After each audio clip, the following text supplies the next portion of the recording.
সুধী দর্শক সবাইকে আন্তরিক শুভেচ্ছা জানিয়ে শুরু করছি এটিএন বাংলার সরাসরি সম্প্রচারিত স্বাস্থ্য বিষয়ক অনুষ্ঠান সুস্থ থাকুন। আপনাদের সাথে রয়েছে আমি ডাক্তার তানিয়া রহমান মিতুল। দর্শক, আজ আমরা কথা বলবো ডায়াবেটিস এবং তার সমাধান নিয়ে। আমাদের সাথে আজ এদেশের একজন স্বনামধন্য সুচিকিৎসক উপস্থিত রয়েছেন। আমাদের সাথেই রয়েছেন ডাক্তার ফারিয়া আফসানা, সহযোগী অধ্যাপক, ডায়াবেটিস ও হরমোন বিভাগ, বারডেম জেনারেল হাসপাতাল। দর্শক, আমাদের এই আলোচনায় আপনারা অংশগ্রহণ করতে পারেন আমাদের স্ক্রিনে দেখানো নাম্বারে ফোন করার মাধ্যমে। অবশ্যই অনুরোধ করব ফোন করার সময় টিভির ভলিউমটা একটু কমিয়ে নেবার জন্য। ম্যাডাম, প্রথমেই শুভেচ্ছা জানাচ্ছি, কেমন আছেন? ভালো আছি, ধন্যবাদ। ম্যাডাম, আমরা খুব গুরুত্বপূর্ণ বিষয় এবং আসলে সবাই জানতে চাই আমরা ডায়াবেটিস সম্পর্কে। জানতে চাইবো ডায়াবেটিস কখন বলবো, এই রোগের প্রকোপ কতটা?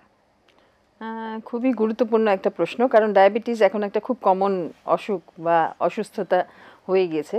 তো ডায়াবেটিসের প্রকোপ কিন্তু সারা বিশ্বের মতো বাংলাদেশেও বাড়ছে এবং বাংলাদেশে ধারণা করা হচ্ছে প্রায় 1,31,00,000 মানুষের ডায়াবেটিস আছে এবং এই 1,31,00,000 মানুষের ডায়াবেটিস আছে এবং এটা কিন্তু আসলে আন্ডার এস্টিমেটেড। কারণ হচ্ছে যে টাইপ 2 ডায়াবেটিস যেটা আমরা বলি সেটা কিন্তু 50%ই ডায়াগনোসিস হয় না। সুতরাং যে ক্যালকুলেশনটা বা যেই প্রিভ্যালেন্সটা আমরা জানি সেটা কিন্তু একটু আন্ডার এস্টিমেটেড। আসল ডায়াবেটিস রোগীর সংখ্যা হয়তো বা এর থেকে অনেক বেশি, এর চেয়ে আরও অনেক বেশি হবে। তো ম্যাডামের কাছে এরপর জানতে চাইবো, ম্যাডাম আপনার রোগীদেরকে কীভাবে পান কিংবা কী ধরনের লক্ষণ নিয়ে রোগীরা আপনাদের কাছে যায়? সবসময় যে লক্ষণ নিয়ে আসলে ডায়াবেটিস রোগী আসে তাই কিন্তু না। কিন্তু যদি ডায়াবেটিসের লক্ষণের কথা বলি তাহলে হচ্ছে যেমন ক্ষুধা বেশি লাগা, পানির পিপাসা বেশি লাগা, ঘন ঘন প্রস্রাব হওয়া, ওজন কমে যাওয়া এবং দুর্বলতা লাগা। এই কয়টা লক্ষণই আমরা সাধারণত ডায়াবেটিসের লক্ষণ হিসাবে ধরে থাকি। কিন্তু খুবই ইন্টারেস্টিং বা বলবো যে আসলে খুবই অ্যালার্মিং একটা সিচুয়েশন যে অনেক পেশেন্ট কিন্তু আমরা পাই যাদের কোনোই লক্ষণ ছিল না। যেমন বছরে একবার নিয়মিত টেস্ট করেন, সেই টেস্ট করতে গিয়ে ধরা পড়লো। আবার আরেকজনের সাথে এসছেন, একটু শখের বশে মনে হলো আমিও তো একটু করে দেখি, দেখা গেল যে ওনার ডায়াবেটিস আছে। ম্যাডাম, যেহেতু বলছেন যে টেস্ট করতে গিয়ে ধরা পড়লো, কী ধরনের টেস্ট আপনারা করান?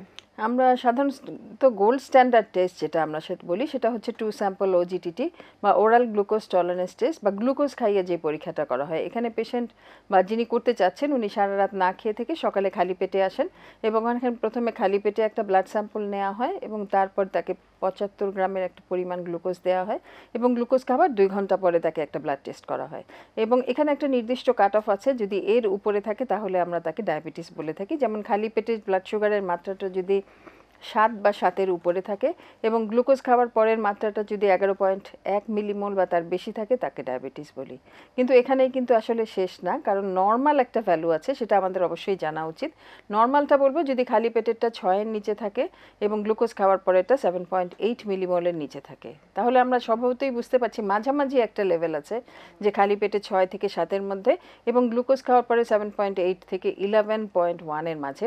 এই দুইটা লেভেলের মধ্যে যদি থাকে তাকে আমরা প্রি ডায়াবেটিস বলে থাকি। আমি এই যে প্রি ডায়াবেটিস রয়েছে কিংবা যাদের এখনো ডায়াবেটিস হয় নাই, প্রতিরোধ করার কি কোনো উপায় রয়েছে? অবশ্যই, এরাই সবচেয়ে প্রথম আমাদের টার্গেট যে ডায়াবেটিস যেন না হয় সেই ব্যবস্থাটা যেন আমরা করতে পারি। তাহলে ডায়াবেটিস প্রতিরোধের বিষয়গুলি, এরা হচ্ছে একটা হাই রিস্ক গ্রুপ। সুতরাং ডায়াবেটিসের প্রতিরোধের কথা যখন চিন্তা করব, যারা উচ্চ ঝুঁকিতে আছেন তাদেরকেই আমরা প্রতিরোধ করব। আমরা তো এই বিষয়ে কথা বলবো, আমাদের সঙ্গে একজন দর্শক অপেক্ষা করছেন ফোনে, আমরা ফোনটি নিচ্ছি। হ্যালো, আসসালামু আলাইকুম দর্শক। আসসালামু আলাইকুম। জি, আপনার পরিচয় দিয়ে প্রশ্নটি বলুন।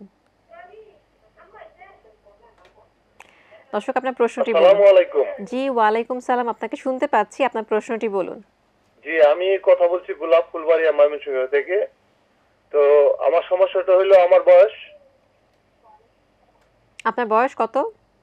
জি, আমার বয়স 46। জি, এখন কি সমস্যা?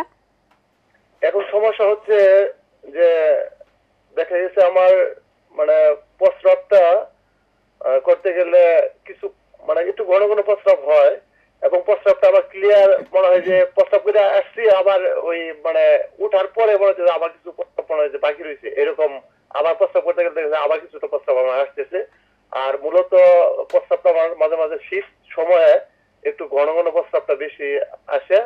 কিন্তু আরেকটু খারাপ লাগে যে দেখা গেছে যে আমি দুপুর বেলা গোসল করার পর আমার প্রচন্ড পরিমাণে ক্ষুধা লাগে, দুপুর বেলা গোসল করার পর, এবং প্রস্রাবটা আমি করার পর দেখা গেছে যে আমার আবার মনে হয় প্রস্রাব আসতেছে। আসলে এটা ভাইবা যখন আবার প্রস্তাব করি তখন ঠিকই আবার অনেকটুকু প্রস্তাব আমি দেখি করতেছি, অনেক এবং ধন্যবাদ। আমার প্রস্তাবটা একটু বেশি বেশি হয়। অনেক ধন্যবাদ আপনাকে। আমরা ম্যাডামের কাছ থেকে উত্তর জেনে নিচ্ছি। ধন্যবাদ প্রশ্নকর্তাকে। আসলে আমরা দুইটা লক্ষণ এর মধ্যেই ওনার কাছ থেকে পেয়ে গেলাম। একটা হচ্ছে ক্ষুধা বেশি লাগে এবং ঘন ঘন প্রস্রাব হচ্ছে। যার ঘন ঘন প্রস্রাব হচ্ছে অবশ্যই পানি পিপাসাও বেশি লাগার কথা। তো এই সিমটমগুলি আসলে কিন্তু যদি লক্ষণ এভাবে বলি তাহলে ডায়াবেটিসের লক্ষণ। সুতরাং ডায়াবেটিসের পরীক্ষা, আমরা যে পরীক্ষাটার কথা বলছিলাম 2 স্যাম্পল ওজিটিটি, উনি করে নিতে পারেন। তারপরেও বলবো, যদিও ওনার বয়সটা 50-এর উপরে না, 46, প্রোস্টেট গ্ল্যান্ডের কোনো সমস্যা আছে কিনা এটাও কিন্তু আসলে দেখে নেওয়া উচিত, যে প্রোস্টেট গ্ল্যান্ডের সাইজ বড় বা এ ধরনের ইউরোলজিক্যাল কোনো সমস্যা আছে কিনা এটাও দেখে নিতে হবে। ধন্যবাদ ম্যাডাম। আমরা কথা বলছিলাম প্রতিরোধ নিয়ে। তো প্রতিরোধে আমরা যারা উচ্চ ঝুঁকিতে আছেন তাদেরকে আসলে এই প্রতিরোধের আওতায় আনতে চাই। তো তার মধ্যে প্রি ডায়াবেটিস বা ডায়াবেটিসের পূর্বাবস্থা যাদের আছে তাদেরকে আমরা প্রতিরোধ করতে সচেতন করতে পারি। এছাড়াও যাদের ওজন আধিক্য আছে, যাদের ফিজিক্যাল অ্যাক্টিভিটি কম, বা যাদের অন্য কোনো হরমোনাল ডিজিজ আছে যেমন পলিসিস্টিক ওভারি বা থাইরয়েডের প্রবলেম আছে, তাদেরও কিন্তু একটু উচ্চ ঝুঁকিতে আছে। আর এই বিষয়ে কথা বলবো আমরা প্রতিরোধ নিয়ে। আমাদের সঙ্গে একজন দর্শক রয়েছেন ফোনে, আমরা ফোনটি নিচ্ছি। হ্যালো, আসসালামু আলাইকুম। দর্শক শুনতে পাচ্ছেন? হ্যালো, আসসালামু আলাইকুম। জি, ওয়ালাইকুম সালাম। আপনার পরিচয় দিয়ে প্রশ্নটি বলুন। জি, আমি আসলে জানতে চাচ্ছিলাম, হ্যালো, আমার কথা আপনার শুনতে কথা পাচ্ছেন? শোনা যাচ্ছে, আপনি বলুন। আমার দেখা যাচ্ছে ডায়াবেটিস হয়েছে 2020 সালের দিকে। তো আমি এখনো কোনো ওষুধ খাই না, কিন্তু আমি যখন আপনার মানে একটু হাঁটা দিয়ে ব্যায়াম করি তখন দেখা যায় এটা কমে যায়। কমে যায় বলতে এটা আপনার মানে 10-এর নিচে নামে না, এই পর্যন্তই থাকে। ভরা পেটে দেখা যায় 12-14 হয়ে যায়, আর খালি পেটে দেখা যায় 9-10 পর্যন্ত থাকে। এটা আমি কোনো ওষুধ নেই না। আপনাকে অনেক তো আবার ধন্যবাদ। দেখা যাচ্ছে আমার ওয়েট গেইন হয় না। আচ্ছা, আমরা ম্যাডামের কাছে উত্তর জেনে নিচ্ছি। ম্যাডামের আর কিছু জানার রয়েছে? না, মোটামুটি প্রশ্নটা বুঝতে পেরেছি যে উনি এখনো কোনো 4 বছর থেকে কোনো ওষুধ খাচ্ছেন না, কিন্তু তারপরেও কিন্তু ইম্পর্টেন্ট যে বিষয়টা সেটা হচ্ছে ওনার ব্লাড সুগারের টার্গেট কত থাকা উচিত এবং ওনার আছে কত। আমরা সাধারণত বলে থাকি যে একটা নন প্রেগনেন্ট অ্যাডাল্টের জন্য টার্গেটটা হচ্ছে খালি পেটে অবশ্যই 6-এর নিচে থাকতে হবে, এবং বয়স ভেদে এটা খাওয়ার পরেরটা 8 থেকে 10-এর মধ্যে। তো ইয়াং পেশেন্ট হলে অবশ্যই আমরা চাই যে পোস্ট মিল বা খাবার পরে, সেটা যে শুধু আফটার ব্রেকফাস্ট তাই না, আফটার লাঞ্চ আফটার ডিনারও যেন 8 থেকে 9 এর মাঝে থাকে। সেই হিসাবে কিন্তু ওনার ডায়াবেটিসটা নিয়ন্ত্রিত না।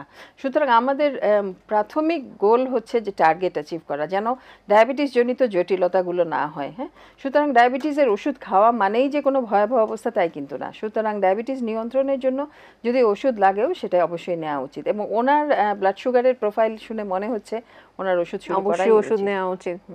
ম্যাডাম, আরেকজন দর্শক রয়েছেন ফোনে, আমরা ফোনটি নিচ্ছি। হ্যালো, আসসালামু আলাইকুম দর্শক। ওয়ালাইকুম আসসালাম ওয়া রাহমাতুল্লাহি ওয়া বারাকাতুহু। জি, আপনার প্রশ্নটি বলুন। আমি মোহাম্মদ মোবাশ্বের হোসেন বলছিলাম সাতক্ষীরা থেকে। জি, বলুন। সাতক্ষীরা থেকে বলছিলাম। জি, আপনাকে শুনতে পাচ্ছি, আপনার প্রশ্নটি বলুন। আমার প্রশ্ন হচ্ছে যে থাইরয়েড সম্পর্কে জানতে চাচ্ছিলাম। থাইরয়েড বাংলাতে কি বলে এবং এর সুস্থ থাকার উপায়টা কি, বা সম্পূর্ণ কোনো নিরাময় আছে কিনা? আচ্ছা, আপনাকে অনেক ধন্যবাদ। থাইরয়েডের সমস্যা থেকে তিনি কিভাবে সুস্থ থাকবেন জানতে চাচ্ছেন। হ্যাঁ, ধন্যবাদ আপনার প্রশ্নের জন্য। আমরা ডায়াবেটিস নিয়ে কথা বলছিলাম। তো থাইরয়েডও একটা হরমোন। আসলে থাইরয়েডের ওরকম সঠিক কোনো বাংলা বলতে পারবো না বা হবে না আর কি। থাইরয়েড একটা গ্ল্যান্ড, যেটা প্রজাপতির মতো একটা গ্ল্যান্ড আমাদের গলার সামনের অংশে থাকে। তো এই গ্ল্যান্ড থেকে আমাদের খুব প্রয়োজনীয় একটা হরমোন তৈরি হয়, সেটাকে আমরা থাইরয়েড হরমোন বা থাইরক্সিন বলে থাকি। তো এই গ্ল্যান্ডের কোনো সমস্যায় থাইরয়েড গ্ল্যান্ডের মাত্রাটা, হরমোনের মাত্রাটা একটা নির্দিষ্ট মাত্রায় সবসময় থাকা উচিত। অসুস্থতা দুই রকম হতে পারে, যে থাইরয়েড গ্ল্যান্ড থেকে হরমোন কম তৈরি হচ্ছে অথবা অতিরিক্ত মাত্রায় তৈরি হচ্ছে। এই দুইটারই কিন্তু ট্রিটমেন্ট আছে। উনি যেটা জানতে চাচ্ছেন যে যদি হাইপার থাইরয়েডিজম হয়, যে থাইরয়েড গ্ল্যান্ড থেকে অনেক বেশি মাত্রায় হরমোন তৈরি হচ্ছে, সেই ক্ষেত্রে আমরা ওষুধ দিয়ে একটা নির্দিষ্ট সময় পর্যন্ত চিকিৎসা করে থাকি, তারপর এটা সাধারণত পুরোপুরি ভালো হয়ে যায়। কিন্তু যাদের হাইপোথাইরয়েডিজম আছে, মানে থাইরয়েড গ্ল্যান্ড থেকে হরমোন কম তৈরি হচ্ছে, তাদের জন্য কিন্তু আমরা থাইরয়েড হরমোন রিপ্লেসমেন্ট করি, মানে আসলে সাপ্লিমেন্ট, যেই হরমোনটা কম তৈরি হচ্ছে সেটাকে আসলে রিপ্লেসমেন্ট বা থাইরক্সিন হরমোন দিয়ে এটাকে ট্রিটমেন্ট করে থাকি, এবং প্রয়োজন অনুসারে ডোজটা অ্যাডজাস্ট করে থাকি। সুতরাং এই ক্ষেত্রে কিন্তু আসলে লাইফ লংই ওনার চিকিৎসাটা লাগবে। সুতরাং থাইরয়েডের কোন প্রবলেমটা আছে সেটার উপরে নির্ভর করবে কোন ধরনের ওষুধ কতদিন খেতে হবে। খুব সুন্দর ম্যাডাম। আমাদের সঙ্গে আরও একজন দর্শক রয়েছেন ফোনে, আমরা ফোনটি নিচ্ছি। হ্যালো দর্শক, আসসালামু আলাইকুম। শুনতে পাচ্ছেন? দর্শক শুনতে পাচ্ছেন? জি, আপনার প্রশ্নটি বলুন। আমি কুষ্টিয়া থেকে বলছি, অ্যাডভোকেট আতিয়া রহমান। জি জি, বলুন, আপনাকে শুনতে পাচ্ছি। আপনার আজকে প্রায় 7-8 বছর ডায়াবেটিস আছে, জি 10-11 নিচে থাকে, জি। কিন্তু ওনার এই যে ইদানিং কালে 2 হাতের কি সমস্যা হচ্ছে একটু প্লিজ শোনেন। জি, ওয়ালাইকুম সালাম। আপনার হাতে কি সমস্যা হচ্ছে? আমার এই 2 হাত ঝিনঝিনি কাটা হিঙার মতো হিঙা আর আগুনের মতো গরম, মনে হয় কি ফেটে বেরিয়ে যাচ্ছে, এমন রাতে আচ্ছা। বেশি হয়। ম্যাডাম সমাধান? হ্যাঁ, ওনার সিমটম বা লক্ষণগুলি শুনে মনে হচ্ছে নিউরোপ্যাথিতে কি? যেরকম সিমটম আপনার হয়, সমাধানটি আমরা নিচ্ছি। ডায়াবেটিস অনেক দিন থাকার জন্য বা আনকন্ট্রোল থাকার জন্য অনেক সময় ডায়াবেটিসের বিভিন্ন জটিলতা হতে পারে। তার মধ্যে একটা হচ্ছে ডায়াবেটিক নিউরোপ্যাথি বা নার্ভের সমস্যা। তো হাতে পায়ে ঝিঝি, জ্বালা পোড়া, ব্যথা এই ধরনের সমস্যা নিয়েই আসলে নিউরোপ্যাথি আমাদের কাছে এসে থাকে। সুতরাং ওনার সিমটমগুলি দেখে মনে হচ্ছে যে বা শুনে মনে হচ্ছে যে ডায়াবেটিক নিউরোপ্যাথি আছে কিনা এটা একটু স্ক্রিনিং করে নিতে হবে এবং সেই অনুসারে চিকিৎসা করতে হবে। খুব সুন্দর বলেছেন ম্যাডাম। আমরা প্রতিরোধ নিয়ে কথা বলছিলাম। তো ডায়াবেটিস প্রতিরোধের আওতায় আর কাকে কাকে আনতে হবে? যাদের হাইপারটেনশন বা উচ্চ রক্তচাপ আছে, যাদের রক্তে কোলেস্টেরলের মাত্রা বেশি, এবং এদেরকে কিন্তু আসলে ইয়ারলি স্ক্রিনিং করতে হবে যাতে তাদের ডায়াবেটিস হয়ে গেল কিনা। এবং প্রতিরোধের জন্য অবশ্যই ওজন সুনিয়ন্ত্রিত রাখতে হবে এবং এক্সারসাইজ বা ফিজিক্যালি অ্যাক্টিভ থাকতে হবে। সুতরাং তার মাধ্যমেই কিন্তু ডায়াবেটিসটা প্রতিরোধ করা যাবে। খুব সুন্দর ম্যাডাম। এবার তো ডায়াবেটিস হয়ে গেল, এখন আমরা যদি হয়ে যায় কি ধরনের সমাধান আপনারা দিয়ে থাকেন? ডায়াবেটিসের হয়ে গেলে আমি প্রথমেই আসলে বলবো যে ব্যক্তি ডায়াবেটিস ধরা পড়লো তার কিন্তু ভয় পেয়ে যাওয়ার কিছু নাই। ডায়াবেটিস নিয়েই সুস্থ থাকতে হবে, এটাই আমাদের মূল লক্ষ্য। সুতরাং ডায়াবেটিস নিয়ন্ত্রণে অবশ্যই জীবনযাত্রায় কিছু পরিবর্তন আনতে হবে। তার মধ্যে আমরা সাধারণত বলে থাকি যে খাদ্য ব্যবস্থায় কিছু পরিবর্তন আনতে হবে। সেটা কিন্তু আসলে তার ওজনের বা বিএমআইয়ের একজন নন ডায়াবেটিক মানুষের জন্য সেটা আইডিয়াল খাবার। সুতরাং একটা ব্যালেন্সড ডায়েট তাকে আমরা প্রেসক্রাইব করে থাকি। সেই ক্ষেত্রে অবশ্যই মনে রাখতে হবে যে এটা কিন্তু কখনোই খুব রেস্ট্রিকটিভ কিছু না।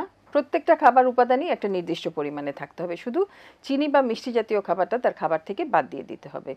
নেক্সট হচ্ছে ফিজিক্যাল অ্যাক্টিভিটি বা এক্সারসাইজ। এটা খুবই গুরুত্বপূর্ণ একটা অংশ, কারণ ডায়াবেটিস নিয়ন্ত্রণের একটা মূল স্তম্ভ হচ্ছে রেগুলার ফিজিক্যাল অ্যাক্টিভিটি। একটা নির্দিষ্ট সময় একইভাবে একটা নির্দিষ্ট ব্যায়াম করতে হবে, তাহলে সেটা তার ডায়াবেটিস নিয়ন্ত্রণ এবং ইনসুলিন রেজিস্ট্যান্স, যেটা টাইপ 2 ডায়াবেটিসের প্রধান একটা কারণ, সেটা কমাতেও সাহায্য করবে। নেক্সট আসবে ওষুধের কথায়। যার যেভাবে প্রয়োজন ওষুধের মাত্রা অবশ্যই চিকিৎসকের পরামর্শ অনুযায়ী ঠিক করে নিতে হবে। সেখানে কারোই ভয় পাওয়ার কিছু নাই। যার ইনসুলিন লাগছে তাকে ইনসুলিনই দিতে হবে, যার মুখে খাওয়ার ওষুধে চলবে সে মুখে খাওয়ার ওষুধ পর্যাপ্ত পরিমাণে খেলেই তার ডায়াবেটিসটা নিয়ন্ত্রণে রাখতে পারবে। এর সাথে সাথে দুইটা জিনিস আসলে না বললেই নয়, যে দুইটা আসলে ডায়াবেটিস চিকিৎসায় গুরুত্বপূর্ণ অংশ। একটা হচ্ছে সেলফ মনিটরিং ব্লাড গ্লুকোজ, মানে বাসায় গ্লুকোমিটারের সাহায্যে রক্তের গ্লুকোজের মাত্রা মাপা। এর 2-3টা উদ্দেশ্য আছে, কারণ একজন রোগী নিজেই উনি জানতে পারছেন ওনার এখন ডায়াবেটিসের মাত্রাটা কেমন আছে। সুতরাং এটা দেখে উনি কিন্তু, অনেক পেশেন্ট আছে যারা আমরা এডুকেট করে দেই যে কিভাবে ওষুধের মাত্রাটা বা ইনসুলিনের মাত্রাটা নিজেই ব্লাড সুগার দেখে অ্যাডজাস্ট করবেন। এবং অবশ্যই এটা একটা ডায়েরির মতো করে লিপিবদ্ধ করে রাখতে হবে, কেন পরবর্তী ফলো আপে যেন চিকিৎসককে উনি এটা দেখাতে পারেন। তাহলে ওনার এই যে অ্যাডজাস্টমেন্ট করছেন বা নিয়ন্ত্রণটা ঠিক আছে কিনা এটা সম্বন্ধেও কিন্তু চিকিৎসক একটা ধারণা পাবেন। আর আরেকটা ইম্পর্টেন্ট জিনিস হচ্ছে ফলো আপ। রেগুলার ফলো আপটা খুবই গুরুত্বপূর্ণ, কারণ আমরা আসলে ডায়াবেটিসের চিকিৎসার আমাদের টার্গেট হচ্ছে যেন ডায়াবেটিস জনিত জটিলতাগুলো না হয়।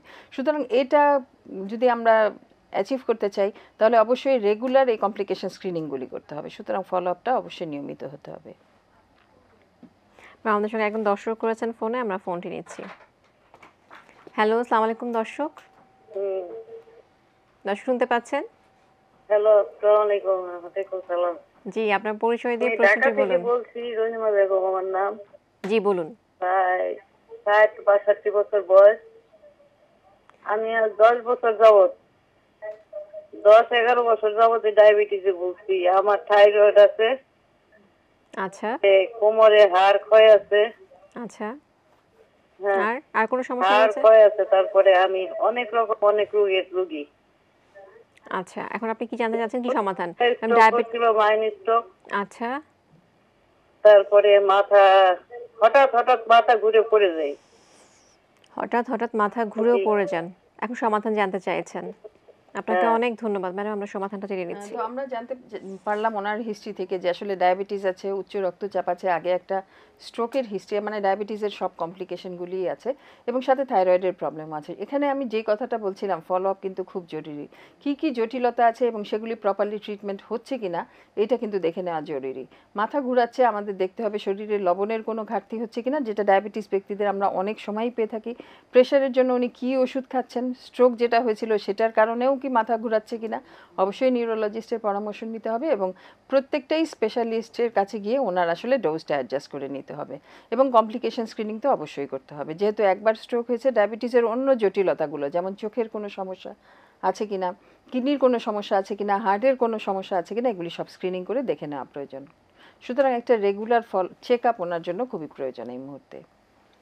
খুব সুন্দর বলেছেন ম্যাডাম। এবার আমরা জানতে চাইবো, স্পেশাল একটা ডায়াবেটিসের কথা বলছিলেন যে ডায়াবেটিস, প্রেগনেন্সিতে ডায়াবেটিস, তো প্রেগনেন্সিতে ডায়াবেটিস কখন বলবো আমরা? যদি গর্ভকালীন ডায়াবেটিস সম্বন্ধে বলি, তাহলে গর্ভকালীন ডায়াবেটিস হচ্ছে যে মহিলার আগে কখনোই জানা ছিল না যে ওনার ডায়াবেটিস আছে, কিন্তু প্রেগনেন্সি বা গর্ভাবস্থায় প্রথম ধরা পড়লো, একেই আমরা গর্ভকালীন ডায়াবেটিস বলি। তবে আরেকটা জিনিস, সেটাকে কিন্তু নেগলেক্ট করা যাবে না, সেটা হচ্ছে যেই মহিলার ডায়াবেটিস আছে তারও কিন্তু আসলে খুব সচেতনতার সাথে প্রেগনেন্সি নিতে হবে এবং সেটা হচ্ছে গর্ভধারণ পূর্ব সেবা, এটা তার অবশ্যই নিতে হবে। সুতরাং এই দুই গ্রুপকেই আমরা খুব ক্লোজ মনিটরিংয়ে রাখতে হবে। সুন্দর বলেছেন ম্যাডাম। আমাদের সঙ্গে এক দর্শক অপেক্ষা করছেন ফোনে, ফোনটি নিচ্ছি। হ্যালো, আসসালামু আলাইকুম দর্শক। দর্শক শুনতে পাচ্ছেন? আমি ব্রাউন বাজার কসবা থানা থেকে বলছিলাম। জি বলুন, শুনতে পাচ্ছি আপনাকে। দর্শক, আপনার প্রশ্নটি বলুন। মানে আমার অতিরিক্ত ব্লাড প্রেশার, সবসময় ব্লাড প্রেশার অতিরিক্ত বাইরে থাকে আর কি, এটা কন্ট্রোলের কোনো মাধ্যম আছে বা এটাতে কি আমার ডায়াবেটিস হতে পারে? আপনাকে অনেক ধন্যবাদ। আপনার বয়সটা কত? আমার বয়স 19। ম্যাডাম একটু জানা রয়েছে। জি। প্রেশারের জন্য কি উনি কোনো ওষুধ খাচ্ছেন আপনি কিনা? কোনো ওষুধ কি খাচ্ছেন প্রেশারের জন্য? প্রেশার কত থাকে আপনার? 180। 180 তো অনেক বেশি। 180 বাই কত থাকে? কোনো 180 এরকম। আপনার কোনো ওষুধ কি খাওয়া হচ্ছে? হ্যাঁ, আমার জন্মের বিতরণকরণ পিল সেমিকম খাওয়ানো হচ্ছে আর কি। এছাড়া অন্য কোনো ওষুধ কি খান? প্রেশারের জন্য কোনো ওষুধ খাচ্ছেন? প্রেশারের জন্য কোনো ওষুধ কি খাচ্ছেন? জি না, প্রেশার জন্য আমি তো কোনো ওষুধ খাই।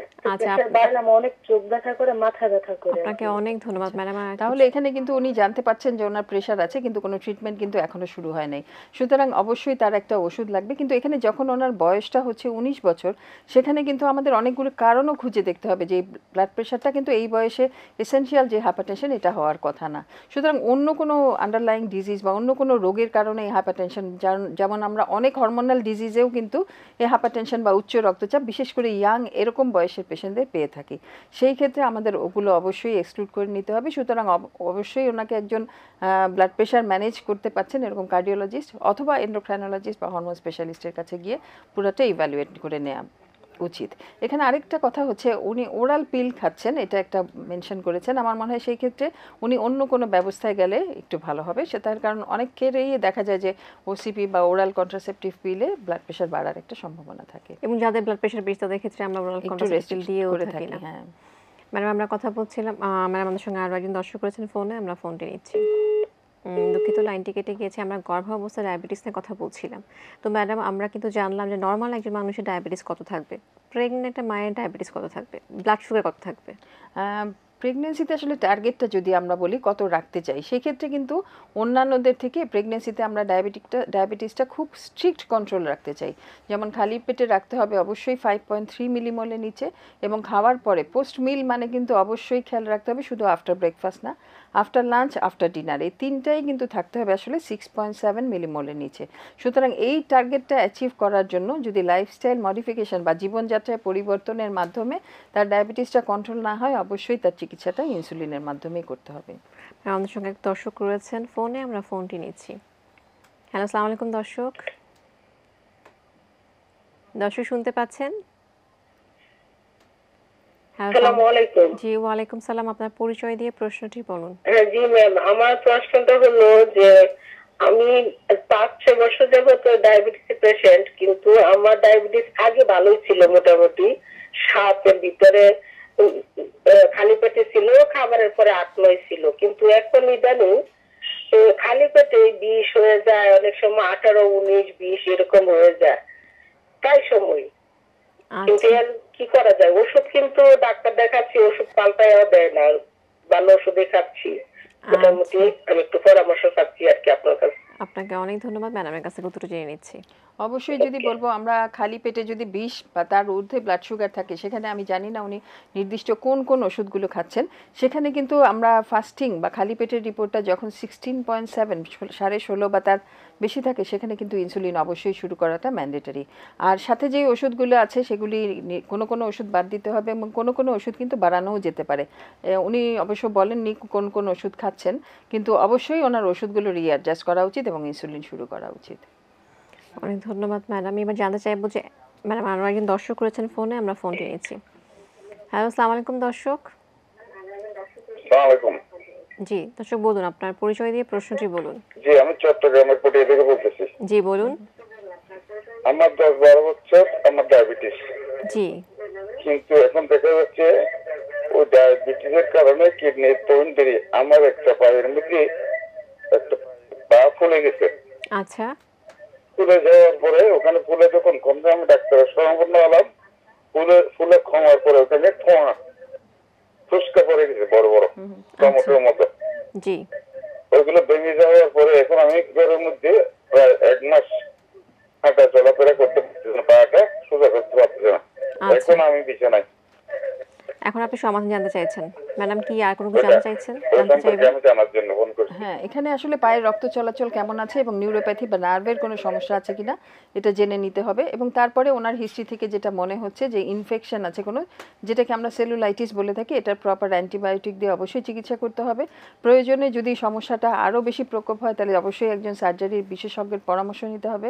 এবং সবচেয়ে মূল বিষয় হচ্ছে ডায়াবেটিস সুনিয়ন্ত্রিত রাখতে হবে। সুতরাং ডায়াবেটিস নিয়ন্ত্রণে রেখে অনেক ছোট ইনফেকশন থেকেও কিন্তু রক্ষা পাওয়া সম্ভব, বড় ইনফেকশন হলেও ভালো হওয়া সম্ভব। কিন্তু অনেক সময় ডায়াবেটিস, অনিয়ন্ত্রিত ডায়াবেটিসের কারণে অনেক ছোট একটা ঘা বা ফোসকাও কিন্তু পায়ের জন্য হুমকির মুখে পড়তে পারে। অলরেডি কিন্তু ডায়াবেটিস সংক্রান্ত অনেকগুলো জটিলতা আমরা জেনে ফেললাম। তারপরে ম্যাডামের কাছে জানতে চাইবো, ডায়াবেটিস যদি দীর্ঘদিন ধরে অনিয়ন্ত্রিত থাকে, কি ধরনের জটিলতা দেখা দেয়? আমরা এই কমপ্লিকেশন বা জটিলতাগুলোকে আসলে দুই ভাগে ভাগ করি। যখন ছোট ছোট রক্তনালীগুলি এফেক্টেড হয়, তাকে আমরা বলি মাইক্রোভাস্কুলার কমপ্লিকেশন। যেমন চোখে বলি রেটিনোপ্যাথি, বা সহজ ভাষায় বলি ডায়াবেটিস জনিত চোখের সমস্যা। এবং এটা কিন্তু যদি ট্রিটমেন্ট প্রপারলি না করা হয়, তাহলে অন্ধত্ব পর্যন্ত যেতে পারে। ডায়াবেটিস জনিত কিডনির সমস্যা এবং হার্টের সমস্যা, এছাড়াও কিন্তু স্ট্রোক বা ব্রেইনের সমস্যাও হতে পারে। পায়ে যেই সমস্যাগুলি বিশাল আকার ধারণ করে, তার মধ্যে একটা হচ্ছে নিউরোপ্যাথি, একটা হচ্ছে পেরিফেরাল ভাস্কুলার ডিজিজ বা রক্ত সঞ্চালনের সমস্যা। তো এই সমস্যাগুলি কিন্তু আসলে একজন ডায়াবেটিস ব্যক্তিকে আমরা সাধারণত দেখি একটা সমস্যা থাকলে অন্য সমস্যাগুলো চলে আসে। সুতরাং স্ক্রিনিং করে নেওয়া ভালো এবং ডায়াবেটিস সুনিয়ন্ত্রিত রেখে কিন্তু এই প্রত্যেকটা জটিলতাই প্রতিরোধ করা সম্ভব। খুব সুন্দর ম্যাডাম। আমাদের সঙ্গে একজন দর্শক রয়েছেন ফোনে, আমরা ফোনটি নিচ্ছি। হ্যালো, আসসালামু আলাইকুম দর্শক। দর্শক শুনতে পাচ্ছেন? হ্যালো। আসসালামু আলাইকুম। জি ওয়ালাইকুম সালাম। আপনার পরিচয় দিয়ে প্রশ্নটি বলুন। হ্যাঁ, ঘটনা যে আমার ডায়াবেটিস হলো 13। জি, ডায়াবেটিস 13 এখন জানতে আমি চাচ্ছেন? বলছি গারসা কন্যা। জি, ডায়াবেটিস 13 কি জানতে চাচ্ছেন এখন ম্যাডামের কাছে? আমার হলো পা হাত পা জ্বলে, আর খুব পা হাত পা জ্বলে, হাত পা অনেক জ্বলে, এখন সমাধান জানতে চাইছেন ম্যাডাম? আর কামড়ায়। হাত পা কামড়ায়, আর কোনো সমস্যা রয়েছে? আমরা ম্যাডামের কাছ থেকে উত্তর জেনে নিচ্ছি। আমরা জানতে পারলাম ওনার ব্লাড সুগার কিন্তু একটু বেশিই থাকে এবং যে সিমটমটা উনি বলছিলেন, আমরা এর আগেও একজন পেশেন্টের আলাপ করলাম যে নিউরোপ্যাথি বা নার্ভের কোনো সমস্যা আছে কিনা, এটা নার্ভ কন্ডাকশন স্টাডি করে দেখে নেওয়া যেতে পারে। আর হচ্ছে এই সিমটমগুলি আসলে কিন্তু খুব কমন, হাতে পায়ে জ্বালা পোড়া, ঝিঝি, অবশ লাগা, বোধশক্তি কম লাগা, এগুলো কিন্তু আসলে নিউরোপ্যাথির লক্ষণ। সুতরাং ডায়াবেটিস সুনিয়ন্ত্রিত রেখে এই নার্ভের ওষুধগুলির মাধ্যমে কিন্তু অনেকখানি সিমটম কমানো সম্ভব। অবশ্যই নিউরোলজিক্যাল টেস্টগুলি করে নেওয়া উচিত এবং সেই অনুসারে ওষুধ খাওয়া উচিত। খুব সুন্দর ম্যাডাম। আমরা কথা বলছিলাম জটিলতা নিয়ে। তো ডায়াবেটিসের জটিলতাগুলি আসলে আমরা বলি যে যখন একজনের ডায়াবেটিস, বিশেষ করে টাইপ 2 ডায়াবেটিস ধরা পড়ে, তার ডায়াগনোসিসের সময়ই আমরা স্ক্রিনিং করে নিতে হবে। কারণ কি আমরা লক্ষণের কথা বলে কিন্তু একটা জিনিস অ্যাড করতে হবে যে আসলে অনেক সময় অনেক পেশেন্টকে পাই ডায়াবেটিসের জটিলতা নিয়েই কিন্তু ধরা পড়ে। যেমন চোখে কম দেখছেন, চোখের ডাক্তারের কাছে গেলেন, দেখা গেল চোখে ডায়াবেটিসের জটিলতা হয়ে গেছে, কিন্তু ওনার জানাই ছিল না যে কখনো ওনার ডায়াবেটিস আছে। সুতরাং এরকমও কিন্তু আমরা অনেক পেশেন্ট পাই। সুতরাং যখন ডায়াবেটিসটা ধরা পড়বে অবশ্যই প্রত্যেকটা, যেমন কিডনি ফাংশন, চোখের অবস্থা কেমন আছে, হার্টের অবস্থা কেমন, পায়ের রক্ত সঞ্চালন কেমন, প্রত্যেকটা জিনিসই স্ক্রিনিং করে নেওয়া উচিত। এবং যদি ভালো থাকে তাহলে প্রতি বছরে একবার করে আবার স্ক্রিনিং করা উচিত। যদি কোনোটায় কোনো সমস্যা পাওয়া যায় তাহলে আরও ফ্রিকোয়েন্টলি, আরও দ্রুত তার নিয়মিত চেক আপটা করে নেওয়া উচিত এবং সেই অনুসারে তার ওষুধও নির্বাচন করতে হয় কোন কোন ধরনের জটিলতা আছে তার উপরে নির্ভর করে। খুব সুন্দর ম্যাডাম। এবার জানতে চাইবো প্রেগনেন্সিতে যখন ডায়াবেটিস মানে স্পেশাল যে জিডিএম যেটাকে আমরা বলে থাকি ধরা পড়ার পর কি ধরনের সমাধান নেবেন একজন মা? গর্ভকালীন ডায়াবেটিসেও আমাদের অন্যান্য ডায়াবেটিসের মতোই, কিন্তু সময়টা আসলে এখানে খুব কম। আমরা খুব অনেক লম্বা সময় কিন্তু লাইফস্টাইল মডিফিকেশন দিয়ে অপেক্ষা করি না। সাধারণভাবে ডায়াবেটিসটা যদি মাঝারি পর্যায়ে থাকে তাহলে আমরা বলি যে একটা খাদ্য তালিকা ঠিক করে দেই এবং সেটা নিয়ে 7 দিন বা এই সময়টায় উনি একটু দেখেন যে ওনার ডায়াবেটিসটা টার্গেটে আসছেন কিনা। যদি না আসে তাহলে এখনও পর্যন্ত কিন্তু একমাত্র চিকিৎসা গর্ভকালীন ডায়াবেটিসের ইনসুলিন। তাহলে আমরা ইনসুলিন শুরু করি এবং একটা নির্দিষ্ট সময় পর পর ব্লাড সুগারটা মেপে ইনসুলিনের ডোজটা অ্যাডজাস্ট করতে থাকি। কারণ আমরা জানি যে আসলে জিডিএম বা গর্ভকালীন ডায়াবেটিসের প্রধান কারণই কিন্তু এই যে প্ল্যাসেন্টা থেকে যে হরমোনগুলি তৈরি হয় সেগুলির বেশি মাত্রা হওয়ার জন্য। সুতরাং যত প্রেগনেন্সি ডিউরেশন বাড়তে থাকে ব্লাড সুগার বাড়ার টেন্ডেন্সি একটা বেশি থাকে। সুতরাং নিয়মিত ব্লাড গ্লুকোজ মনিটরিং করে ডোজটা অ্যাডজাস্টমেন্ট করাটা অবশ্যই খুবই জরুরি। এখানে একটা কথা আসলে না বললেই না, সেটা হচ্ছে যে অনেক পেশেন্টেরই প্রশ্নটা থাকে যে গর্ভকালীন ডায়াবেটিস যাদের আছে তারা হাঁটবে বা এক্সারসাইজ করবে কিনা। প্রথম কথা হচ্ছে যদি কোনো অবস্টেটিক্যাল কোনো কন্ট্রা ইন্ডিকেশন থাকে বা নিষেধ থাকে যেই মহিলা প্রেগনেন্সির জন্য কোনো কারণে হাঁটতে পারবেন না, তাহলে উনি সম্পূর্ণ বিশ্রামেই থাকবেন। এরকম যদি কিছু না থাকে তাহলে অবশ্যই উনি মাঝারি ধরনের হাউসহোল্ড ফিজিক্যাল অ্যাক্টিভিটি, আমরা বলি যে বাসার মধ্যেই হালকা হাঁটা, এই জিনিসটা উনি করতে পারবেন। এটা কিন্তু ওনার ডায়াবেটিস নিয়ন্ত্রণের জন্য সহায়ক হবে। আর ম্যাডাম খাদ্য তালিকাটা কেমন হবে? খাদ্য তালিকায় আমরা ডায়াবেটিস ব্যক্তিদের যেরকম করে দেই সেক্ষেত্রে একটু প্রোটিনটা বাড়াতে হবে এবং কার্বোহাইড্রেটটা একটু কম থাকলেই ভালো। কারণ এখানে কিন্তু আমাদের অবশ্যই আমরা খাদ্য তালিকা নির্বাচন করে দেব ঠিকই, কিন্তু মায়ের এবং বাচ্চার দুইজনের পুষ্টিটা যেন ঠিক থাকে এটার দিকে নজর দিতে হবে।